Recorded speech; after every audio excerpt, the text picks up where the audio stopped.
معزز سامعین و ناظرین، کیا آپ نے کبھی سوچا کہ 14 اگست کی آزادی جو ہے یہ ہمیں انگریزوں نے پلیٹ میں رکھ کر نہیں دے دی تھی؟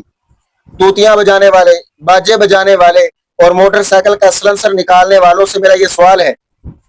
14 اگست والے دن شور و غل ہلا گلا کرنے والے، کھیل کود تماشا کرنے والوں سے میرا یہ سوال ہے کہ آزادی کیسے نصیب ہوئی؟ آزادی حاصل کرنے کے لیے ہمیں بڑی محنتیں اور مشقتیں برداشت کرنا پڑی۔ ہمارے بزرگوں نے، ہمارے اسلاف نے اپنے خاندانوں کی قربانیاں پیش کر دی، اپنی جانوں کی قربانیاں پیش کی، اپنے گھر بار وطن سب کو چھوڑ چھڑا کر خون کے دریا عبور کی انہوں نے، اور ہجرت کی صعوبتیں اور تکلیفیں برداشت کر کے انہوں نے وطن عزیز پاکستان حاصل کیا، لا الہ الا اللہ محمد رسول اللہ کی بنیادوں پر،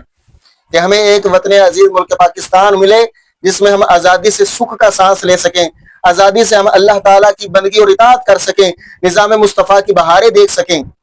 کیا وہ عہد وفا ہم نے کر لیا ہے؟ کیا نظام مصطفیٰ یہاں پر قائم ہو گیا ہے؟ تو صرف 14 اگست والے دن جھنڈا لہرا دینا ہی کافی نہیں ہے، بلکہ اللہ کی بارگاہ میں سجدہ شکر ادا کرتے ہوئے عہد وفا کی تجدید کرنا ضروری ہے،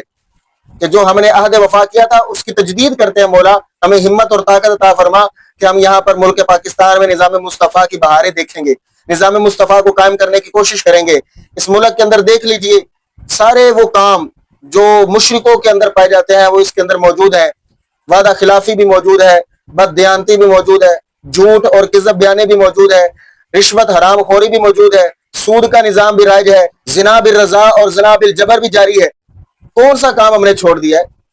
اس ملک کی وطن کی خوشی تب منانی ضروری تھی کہ جب یہاں پر نظام مصطفیٰ قائم ہو جاتا، اور پھر ہم اللہ کا شکر ادا کرتے، یا اللہ تیرا شکر ہے کہ ہم نے نظام مصطفیٰ قائم کر دیا۔ دو قومی نظریے پر ہم نے پہرا دیا، جو قائد اعظم محمد علی جناح کا یہ دو قومی نظریہ تھا کہ مسلم الگ قوم ہے اور غیر مسلم الگ قوم ہے۔ تو آج غیر مسلموں کے طریقے پر جب ہم چلتے ہیں تو قائد اعظم محمد علی جناح بھی اور دیگر قربانیاں پیش کرنے والے بھی ہم پر جو ہے وہ افسوس کرتے ہوں گے کہ کیا کیسے لوگوں کا ملک پاکستان دیکھ رہے ہیں جنہوں نے ملک پاکستان کی قدر بھی نہیں کی اور اس کا حق بھی ادا کرنے کی کوشش نہ کی۔ اللہ جل جلالہ کی بارگاہ میں دعا ہے اللہ تعالی ہمیں عمل کی توفیق عطا فرمائے۔